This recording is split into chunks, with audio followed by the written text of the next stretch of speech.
Il était une fois une terre immense. Une terre que le soleil embrassait chaque matin avec insistance. Une terre si vaste qu'on pouvait y marcher des semaines sans voir la même langue, la même musique, le même visage. Dans cette terre, les royaumes n'étaient pas des légendes. Ils commerçaient, bâtissaient, écrivaient. L'or y circulait bien avant que certaines puissances ne sachent le mesurer. Des villes de savoir accueillaient des érudits venus de loin. Des architectures de pierre s'élevaient sans ciment, défiant le temps. Cette terre n'était pas parfaite, mais elle était debout. Puis un jour, l'horizon changea. Des voiles apparurent sur la mer. Au début, c'était du commerce, puis ce fut autre chose. Des hommes furent enchaînés, des femmes arrachées, des enfants emportés. Pendant près de 4 siècles, des millions de ces forces vives furent déplacées de force. Imaginez un arbre à qui l'on coupe les branches les plus solides, année après année, et à qui l'on demande ensuite pourquoi il pousse moins vite.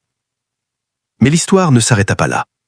Un jour, dans une salle froide et élégante, des hommes qui n'avaient jamais foulé cette terre prirent des règles et tracèrent des lignes, des frontières droites, nettes, pratiques.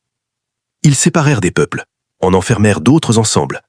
Ils donnèrent des noms nouveaux à des réalités anciennes. Et surtout, ils décidèrent comment cette terre fonctionnerait.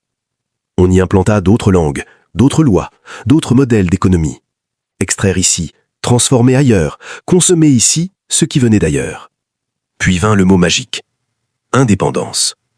Les drapeaux changèrent, les hymnes retentirent, les foules célébrèrent, mais les structures, elles, restèrent. Les matières premières continuaient de partir brutes, les produits finis revenaient plus chers. Les systèmes éducatifs enseignaient davantage l'histoire des autres que la leur. Les modèles politiques copiaient des réalités conçues pour d'autres sociétés. Et le plus subtil, ce fut l'idée. L'idée qu'elle devait ressembler à quelqu'un d'autre pour être moderne. Que sa manière d'organiser la société n'était pas valable. Que sa spiritualité devait être remplacée. Que sa vision du monde devait être corrigée. On ne lui enleva plus seulement des ressources. On lui enleva la confiance. Et pourtant, cette terre possède encore certaines des plus grandes réserves stratégiques du monde moderne. Elle est la plus jeune démographiquement. Elle détient des terres agricoles immenses.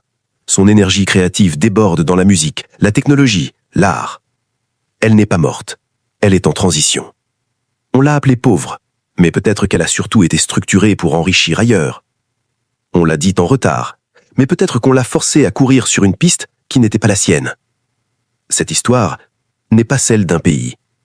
Ce n'est pas celle d'un royaume disparu. C'est l'histoire d'un continent. Ceci est l'histoire de l'Afrique.